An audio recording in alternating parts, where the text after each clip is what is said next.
about Cinderella. Cinderella is the catty name that they call me. The thing about this Cinderella is that it has everything that we all love about Cinderella. It's a fairy tale, it's a romance, it's a story of finding yourself and self-discovery.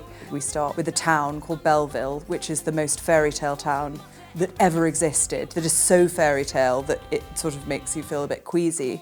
And what happens when Cinderella is a girl who lives there and finds it just as exhausting as any of us would if we lived in a fairy tale. Part of that world is the world of the godmother, who is, in our show, a sort of terrifying, megalomaniacal plastic surgeon cum couturer who has made everyone in that town look the way they look. What if Prince Charming is gone? And instead his younger brother, who is not unlike Cinderella in that he's always been overlooked, suddenly has to fill those enormous, I mean really enormous in this case, boots. It was about starting from a place of friendship. Prince Sebastian and Cinderella, our two leads, have been friends their whole lives, but now suddenly everything has changed.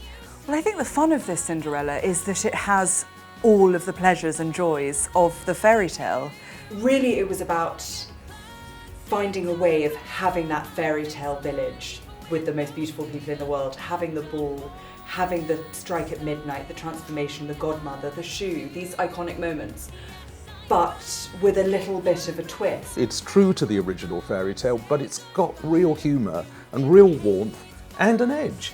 It has got an edge, you know, it's not quite as straightforward, but every single beat of the story is followed faithfully. Yes. The only one thing I would say is that with the original fairy tale, it kind of runs out of steam once the prince is left holding the shoe. What you've done, Emerald, is to take the story on from there.